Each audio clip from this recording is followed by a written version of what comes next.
Beatlemania hits the United States. With sex, drugs, and rock and roll, the 60s shake American values. The work ethic, military duty, even family life are under attack. The Cold War continues, but for a generation, it's time to make love, not war.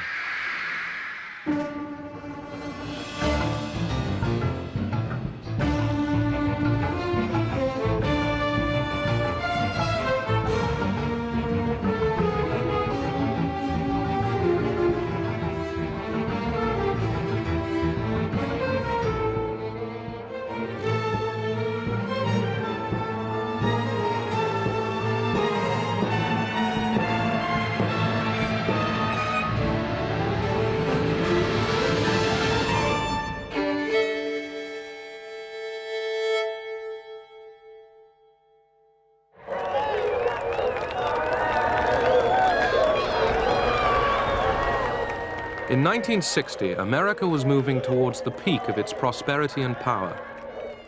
The Democrats' choice to run for president was young Jack Kennedy, good-looking son of an Irish-American multimillionaire.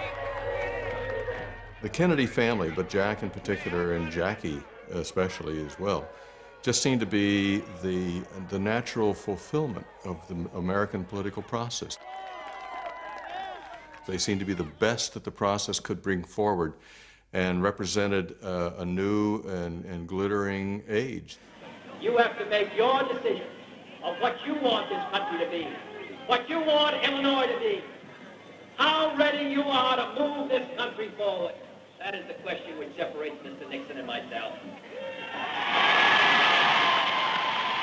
Kennedy brought in a sense of excitement in youth after the kind of the sleepy Eisenhower years, and almost seemed to symbolize this, youth passion.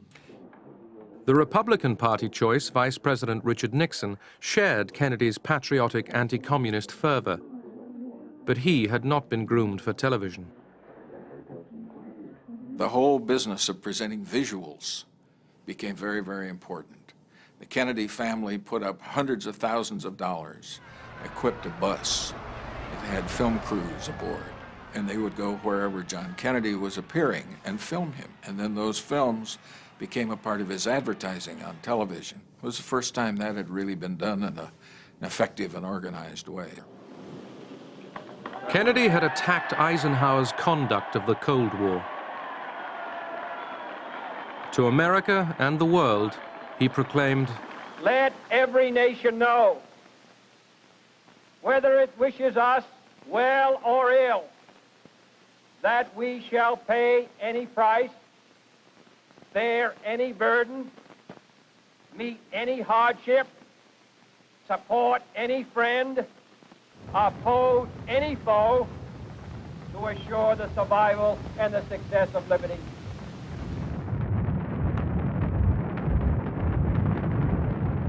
Kennedy increased the military budget. Defense contracts brought the military-industrial complex unparalleled strength and riches. It meant more jobs. The Cold War was the noblest of enterprises, and it fit right in with the need for technologists like myself and the need for the government-sponsored programs that were opposing the Soviet advances.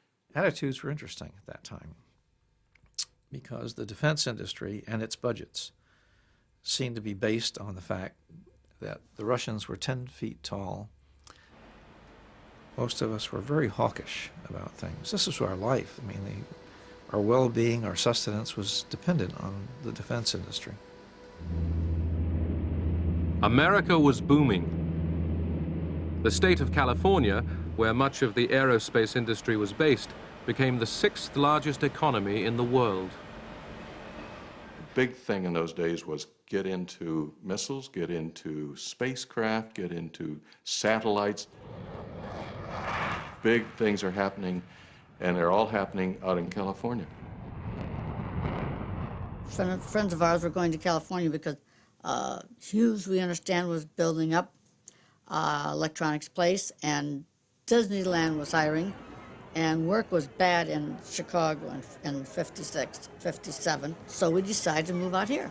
Roll out those lazy, hazy, crazy days of summer, those days of soda and pretzels and beer. Roll out those lazy, hazy, crazy days of summer. You'll wish that summer could always be here. Roll out those lazy, hazy, crazy days of summer, those days of soda. Post-war settlers in California left behind the decaying cities of the East. They found suburban life in the sun affordable, idyllic. We would hang around the sales office until we saw the new plot map go up, and then we picked out the lot that we wanted. And talking with the sales agent, he told us that Sunday morning we're going to open this tract for buyers. And we said, what time are you opening Sunday morning? He told us. We went to church early that day. By 8 o'clock, whenever he opened his doors, we were first in line. And for $200 cash check written, why, we were in the place. We paid $10,999, which you tell somebody back in Chicago and that, and they think it was you were buying a barn, you know.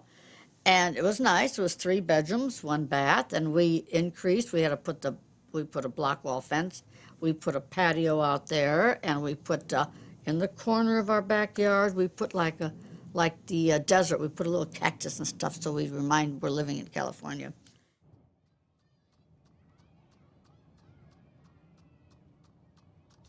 This good life was not available to all Americans.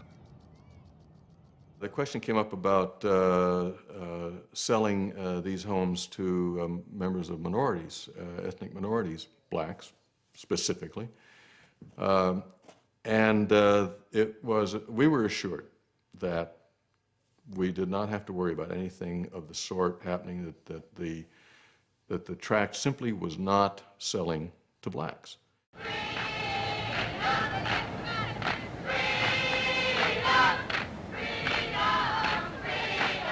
The Constitution and the Bill of Rights had not removed the wedges of prejudice that were driven through American society.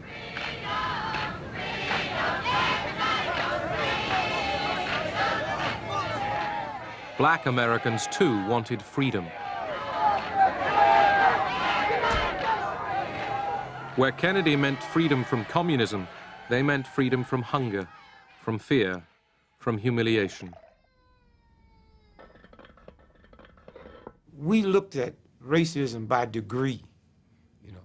So if you lived in St. Louis, you say, well, it could have been worse. You could be in Mississippi. You know, if you lived in Mississippi, you say, well, we lucky they didn't kill us all. That type of piece. And so consequently, and if a black person rose up and fought back, they say he crazy nigga. Even black folks say he crazy. Now somebody had to say, hey, it's all right when something is wrong to say it's wrong. And in a democracy, if something's wrong and you say it's wrong, you can gather to petition your government to tell them it's wrong. And you know what? If you do, they might do something about it. That's essentially what the Civil Rights Movement was about. You better keep your eyes on that prize. Hold on, hold on.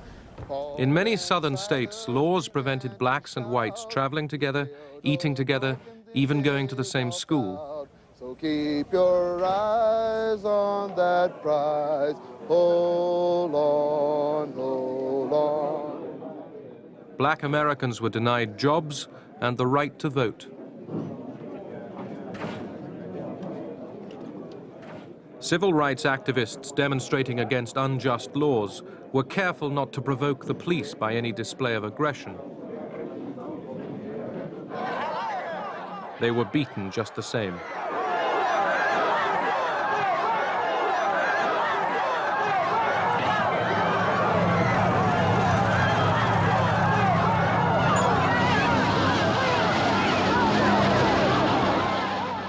It wasn't the first time armed whites had assaulted unarmed blacks, but now television was watching. Discrimination against blacks damaged America's credibility as freedom's champion in the Cold War. Kennedy was being urged by his brother, Attorney General Bobby Kennedy, to back the civil rights movement. Aware that he needed the votes of white Southerners, Kennedy found it difficult to commit himself.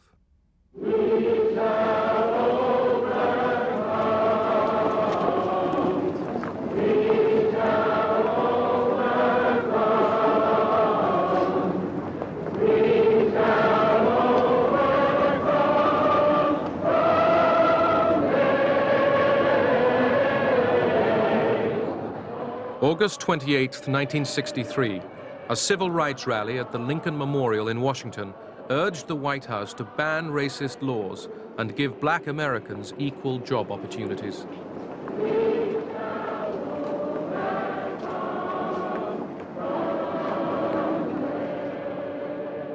A 250,000 people showed up to listen to a 34-year-old Southern Baptist minister. Let freedom ring, and if America is to be a great nation, this must become true. So let freedom ring. When we let it ring from every village and every hamlet, from every state and every city, we will be able to speed up that day when all of God's children, black men and white men, Jews and Gentiles, Protestants and Catholics, will be able to join hands and sing in the words of the old Negro spiritual, free at last, thank God Almighty, we are free at last. I never heard King say one thing when that camera was on about white folks, and another thing when it was off. He never called them honkies, he never called them rednecks. He always had the same love. Now I'm talking about when just he and I in a room talking, I'm cussing and calling him everything I can think of and blah, blah, blah. And he never left that spirit of love. Governor, thank you very much. And don't get hurt yourself. Don't get run over, see? Thank you very much, Governor. George Wallace, Democratic governor of Alabama, saw the growing civil rights movement as part of a communist conspiracy. The Communist Party USA has been alert to capitalize on every possible issue or event which could be used to exploit the American Negro in furtherance of party aims. In its efforts to influence the American Negro, the party attempts to infiltrate the legitimate Negro organizations for the purpose of stirring up racial prejudices and hatred. In this way, the party strikes a blow at our democratic form of government by attempting to influence public opinion throughout the world against the United States. In the name of national security, Attorney General Robert Kennedy gave the FBI permission to tap the telephones of Martin Luther King and his colleagues. J. Edgar Hoover, chief of the FBI, was convinced that the civil rights movement had been infiltrated by communists. Hoover hated King. Hoover is close enough to the South to be in the Southern culture. And in that society, there was a real sense of belief, a religious belief, a political belief that there was no such thing as equality between blacks and whites. Hoover had coverage by agents listening to the wiretap 24 hours a day. We had scuttlebutt and rumor and about his personal life. We didn't have facts to show that King was a communist. In the build-up to the 1964 election campaign, President Kennedy took his wife on a ceremonial visit to Dallas. There, he met his death.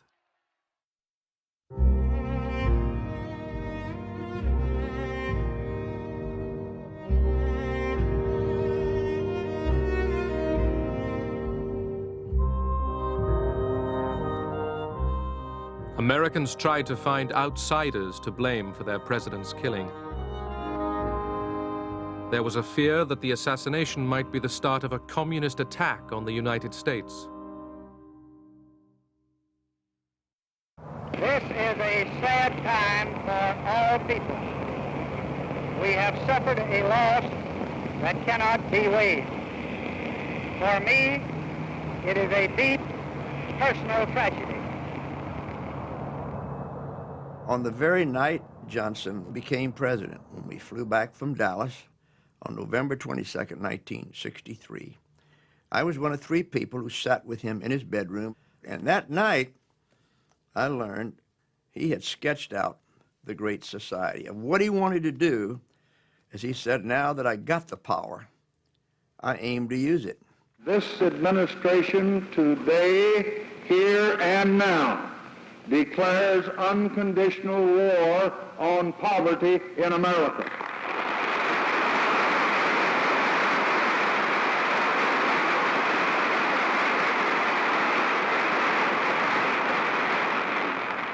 And I urge this Congress and all Americans to join with me in that effort. In one of the richest countries in the world, millions of people were living in poverty, without decent housing, without health care, without education.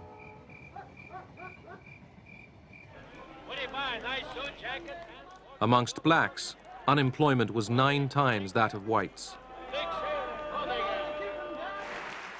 Central to Johnson's vision of the Great Society was the abolition of racial discrimination. In July 1964, Johnson signed the Civil Rights Bill. He uses nearly 100 pens to affix his signature and date. Souvenirs go to Republican leader Everett Dirksen and Democratic whip Hubert Humphrey. The president seems to have mastered the art of just touching each pen to the paper.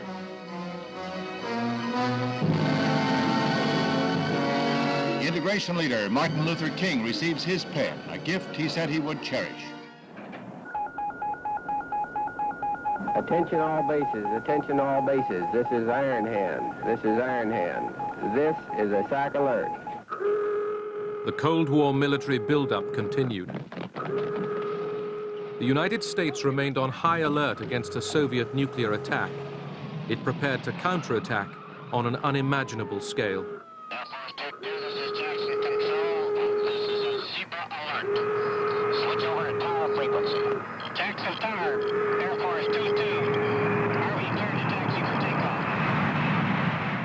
An increasing minority were questioning the cost and the effect on American life.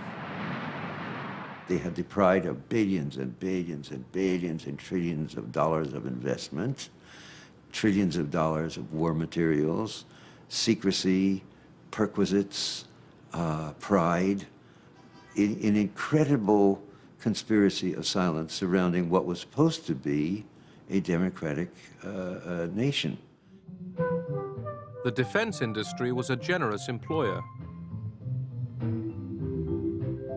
The Pentagon presented the military machine as the defender of the American dream.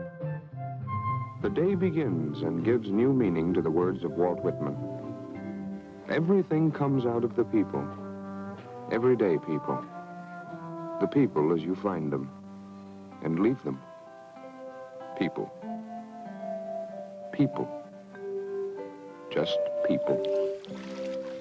Life in this neighborhood was very, very good indeed. We all had jobs. We knew we were going to keep them. We all owned our homes. We were all white, middle class, approaching middle age. The children were very much the same size and shape. 4th of July, all the moms made their potato salads and their cold cuts. It was all out there in the middle of the cul-de-sac on picnic tables. We blocked off the end of the cul-de-sac. There was no traffic. The kids would play, and they'd have their streamers and their tricycles, you know, all decorated, and we would have a fine, fine time on the 4th of July. Throughout 1964, Johnson was on the campaign trail to get himself elected president and to build the Great Society.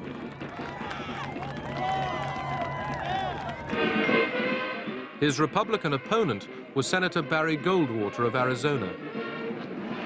He voted against the Civil Rights Bill. Goldwater promised to get tough with the Soviets. He denounced Johnson's Great Society as creeping socialism. The message of our campaign is clear. It's this: stop the spread of socialism at home and communism abroad. The American people needed more convincing. Goldwater was heavily defeated. On the Berkeley campus of the University of California, dissent flourished. There had been a long tradition in Berkeley, going back many, many years, of distributing literature and giving political speeches and setting up tables promoting your political groups right there on the campus grounds. An edict came down which said that all of that must stop. The students borrowed the tactics of the civil rights movement. They organized strikes and sit-ins.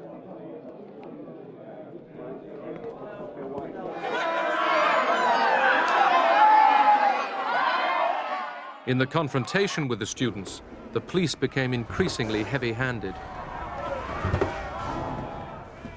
The press and the public had little sympathy. Some of the press said that 49% of us were communists, and so you saw people wearing buttons saying, I'm part of the 49%, which was a big deal. You see, this is a very important turning point because I was terrified of being called a communist. Absolutely terrified. I was going to be a public school teacher. This could end my career. To put that button on, to sing songs that we made up, like there are 5,000 students in the plaza. The microphone's loud, it's drawing a crowd. I'm sure that the rules say it's just not allowed. But to sing that, it would stick in my throat. Because it was terrifying to be thought of as a communist.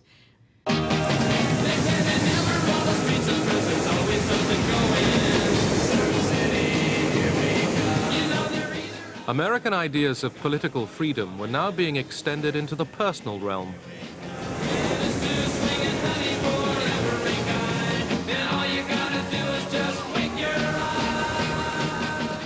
The pursuit of happiness seemed incomplete without the exercise of sexual freedoms. The free enterprise system richly rewarded the adroit merchandising of sexual fantasy. Good evening. My name is Vera. Good evening. And I'm going to be your bunny tonight. Philosophy that I've always, that I grew up with and that I espoused in the editorial series was really personal freedom, political freedom, economic freedom, with the emphasis on the personal. The notion that we indeed did and do own our own minds and bodies, and that anything from church or state that limits that is inappropriate and inconsistent with the pluralistic society that America is supposed to be. People were saying that there was nothing automatically wrong about having sex before marriage. The birth control pill was available to students at the Student Health Service, and most of the women I know were availing themselves of it. We agreed with the men that premarital sex was not an evil thing for which you would die in eternal damnation. On the other hand, there were an awful lot of love 'em and leave 'em guys. So what exactly were the rules of this game? This was a tough time for women. American men were still marching off to war. In March 1965, President Johnson began sending ground troops to Vietnam. Inside the Army base at Oakland, California, a scene reminiscent of the recent past. The years of the Korean and World War II campaigns is reenacted by yet another generation of young Americans. I looked on Vietnam initially as the country is potentially at risk. Here's another opportunity to demonstrate strength to the communist world, as it were. Our skills, scientific, technical, manufacturing, whatever it might be. What a wonderful opportunity. Kennedy's famous inaugural address, in which he said, "Ask not what your country can do for you, but what you can do for your country," was really the rallying cry for my generation, or at least a part of my generation. We were the new Romans who faced the barbarians in the frontiers of the new Rome. I joined the Marines out of that sense of patriotism, and once we were sent to Vietnam, this was all considered to be right and fitting. This is what we were supposed to do. Silver wings upon their chest, these are men, America's best. 100 men. Despite the extension of the military draft, Johnson's war in Vietnam enjoyed popular support. Green Beret.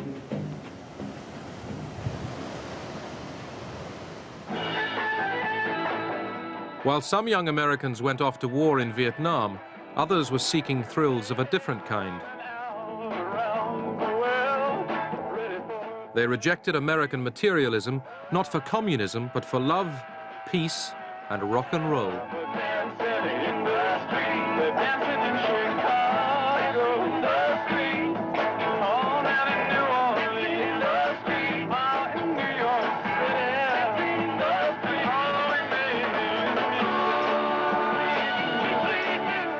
All over the country, young men of draft age turned on, tuned in, and dropped out.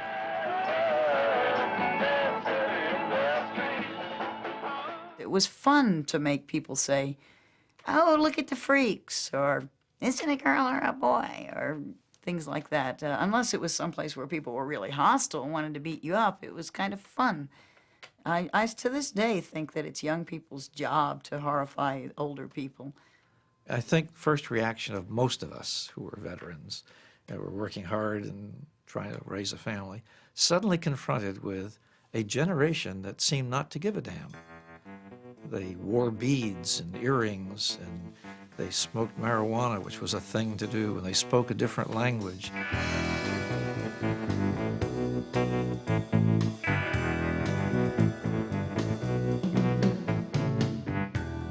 These young Americans rejected the work ethic and monogamy for spontaneity, sensuality, and psychedelic drugs. There was the cosmic consciousness, there was being God, there was understanding it all now, and I became, in short order, pretty impatient with the rest of the world. They're still having wars, they're doing stupid things. Mostly, the flower children did their own thing. The police, obliged to play the heavy father, were often totally at a loss. I really did think the revolution was going to happen. Not necessarily guns and blood. If pressed, I might have had a hard time saying just what I thought was going to happen. The one thing I was fond of saying was there are more of us being born and more of them dying all the time. And I really thought that all we had to do was show them.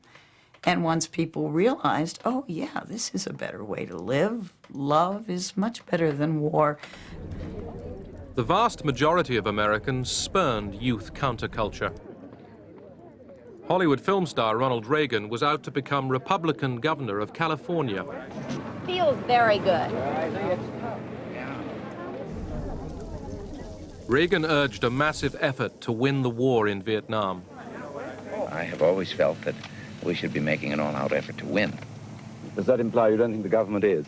Well, I think for quite some time, and I still believe, I have agreed with those military men and those who have suggested that perhaps more of a blockade with regard to North Vietnam, the blocking of the harbor and so forth to stop the shipments of munitions in, as well as trying to intercept them on their way south, would be more effective. More bombing? Yes. But protest against the war was growing. There were marches and draft card burnings. The war, these Americans argued, was immoral and unjust. It felt like we were walking around in a large mass hallucination, sustained by all the politicians, but particularly Lyndon Johnson and later by Nixon extremely, based on lies and secrecy, sustained by the media, who were not able to, who couldn't conceive that the whole structure of the United States mentality could be so wrong and so disastrous and so earth-destroying. I had the opportunity to travel to Vietnam and see firsthand some of the things that were going on, and I studied and read quite a bit about it, and I became quite convinced that there just was no basis to be there, and that in time that we could bring the whole country, you know, to that point of view. At the Oakland Draft Induction Center, Berkeley students organized a blockade, trying to prevent conscripts registering for military service. The army was forced to bus the conscripts in behind a massive police cordon.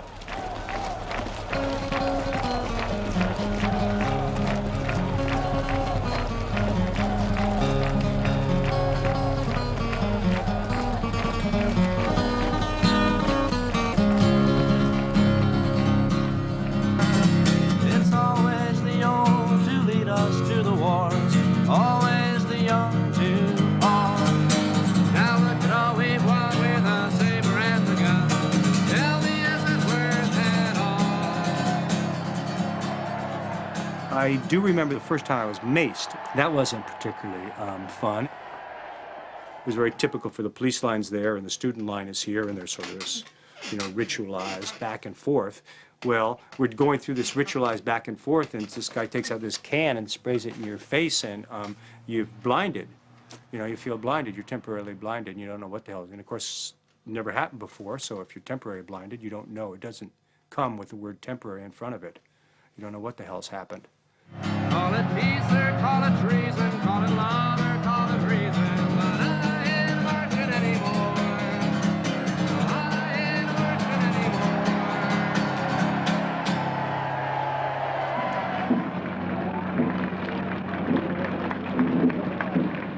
Most Americans still supported President Johnson's war in Vietnam.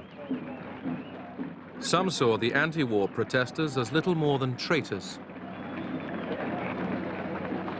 99% of the people in this country are terrific Americans and disagree entirely with flag burnings, carrying enemy colors, giving medical supplies to the enemy, etc. Many could not understand why Johnson did not use more of America's massive firepower to end the war. But Johnson did not want to risk a wider conflict. Johnson's sole motivation was to try, as we say in Texas, to haul ass out of that war. Get out of there. He didn't know how to do it. He could not just unilaterally retreat and take the soldiers out. Then every right-wing enemy would have said, you coward, you poltroon, you disgrace the American nation, and you instead spat on its flag because you put your tail between your legs, and you ran. Johnson's war dragged on. By the end of 1967, there were 500,000 American soldiers in Vietnam.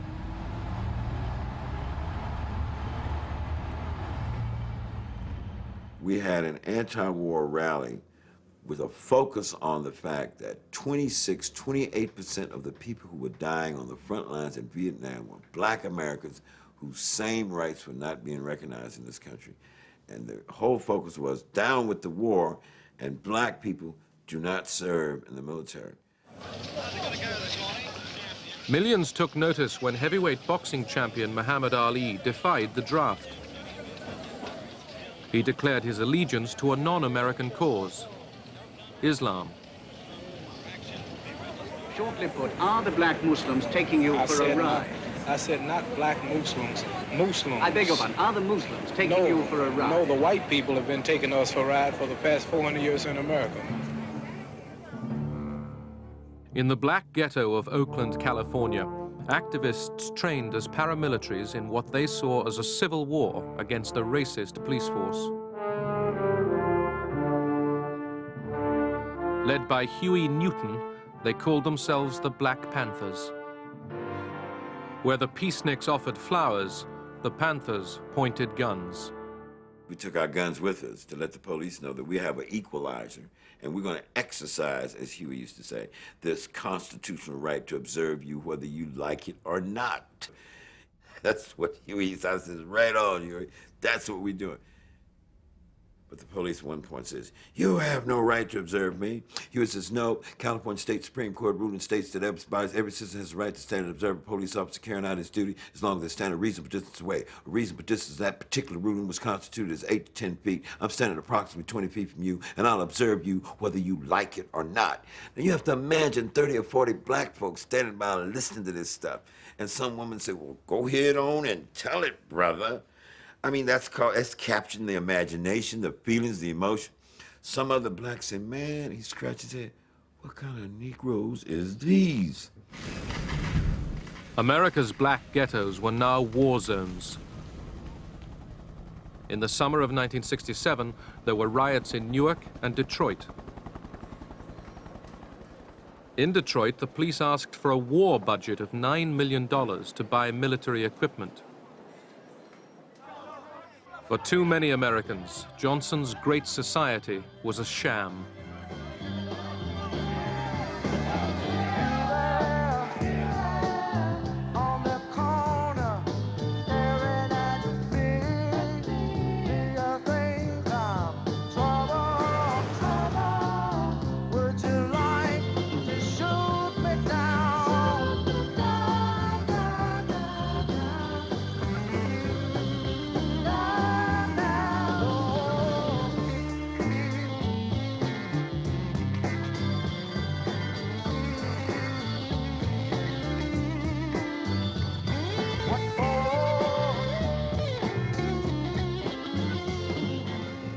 In March 1968, as the war in Vietnam and conflict at home continued, Johnson threw in the towel. He declared he would not run for a second term as president. Martin Luther King still pursued his dream.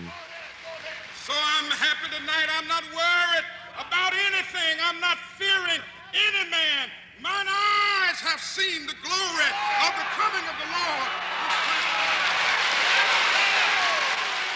The following night, Martin Luther King was killed by a white gunman.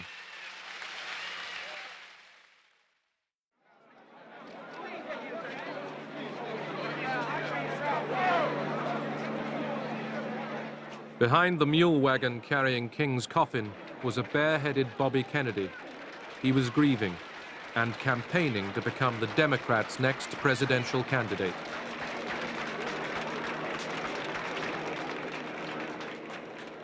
The country wants to move in a different direction. We want to deal with our own problems within our own country, and we want peace in Vietnam. Bobby Kennedy won the California primary. His rival, fellow Democrat Eugene McCarthy, was also for peace. McCarthy's supporters watching television saw another Kennedy killed by an assassin's bullet.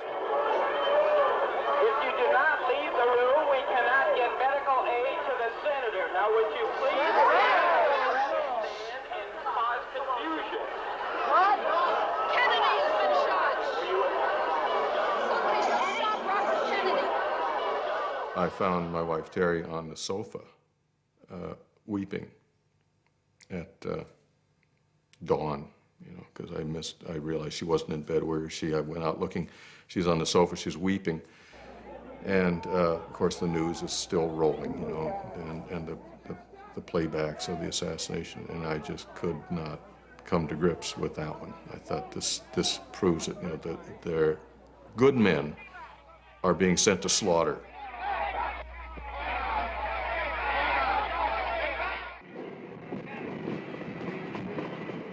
August 1968, Democratic Party delegates arrive in Chicago for the convention to choose their candidate for the presidential elections in November. The burning issue was the war in Vietnam. Vice President Hubert Humphrey was confident he would win the nomination. He supported Johnson's dream of a great society and, in public, the war in Vietnam.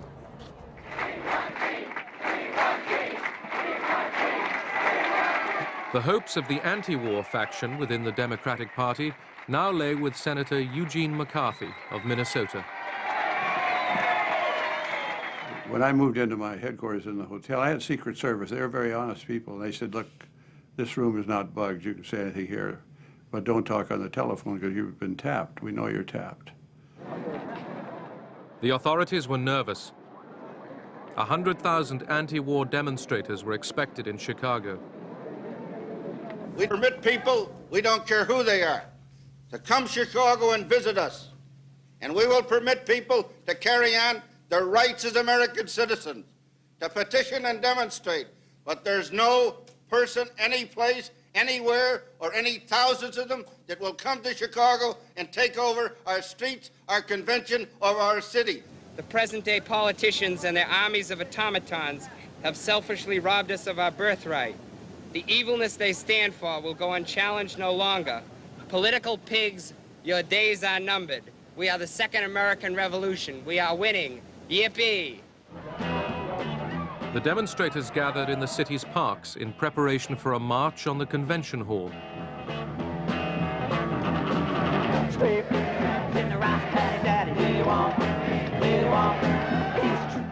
Mayor Daley had no intention of allowing them to march anywhere and wanted them out of the parks. They wanted a focal point, and a focal point would be the park. Daley said, you can't sleep in a park. They said, we're going to sleep in a park. That was their main focus, because they knew there'd be a confrontation. Was out of order. That's what caused this. Inside the convention, Daley prevented McCarthy delegates debating the war on primetime TV. It's pretty upset because They're here as guests of the Democratic Party, and let them conduct themselves accordingly or clear the gallery. Will the convention be, will the sergeant at arms enforce order in the convention? On the day the Democratic Party was due to nominate its presidential candidate, anti-war protesters battled it out with police.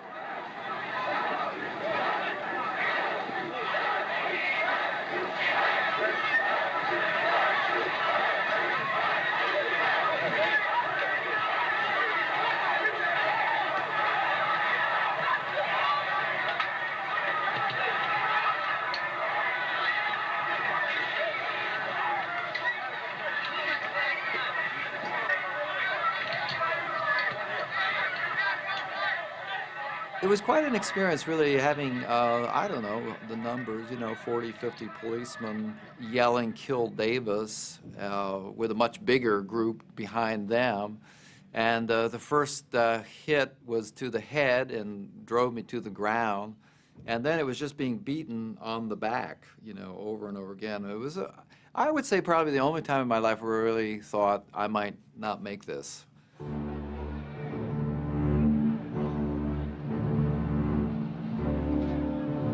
As the Democratic Party convention lined up behind Humphrey, the peaceniks made one last attempt to march on the convention hall.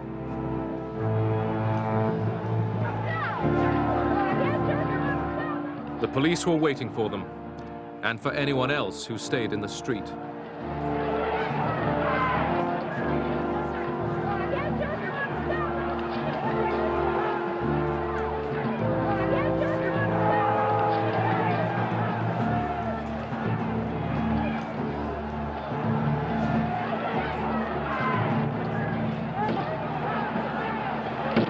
The majority of people supported the Chicago Police and Convention. I think there was a poll afterwards with about 78% of the people in the U.S. supported the Chicago Police.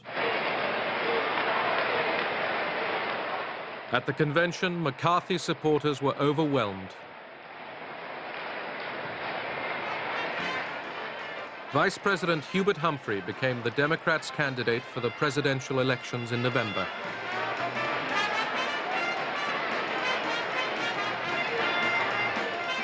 He would face a tough and seasoned Republican Party opponent.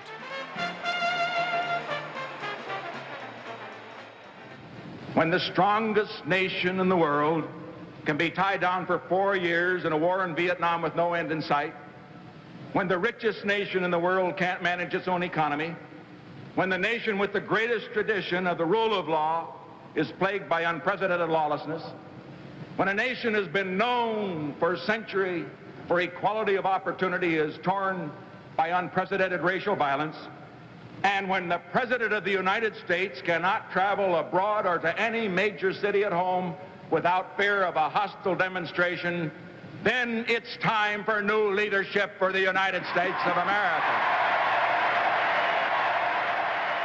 He was saying, I'm tougher, I'm smarter, I understand the world better. My opponents are divided. They've been taken over by the fringe elements of the Democratic Party, and a bunch of loonies are in charge. We're stable. We have a sense of direction. You know where we stand on things. You can confide in us. And we won't let the Russians or the Chinese push us around.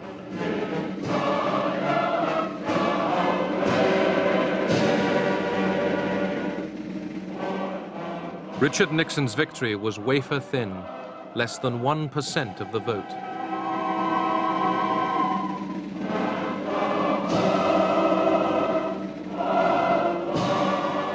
The Cold War and the war in Vietnam would continue.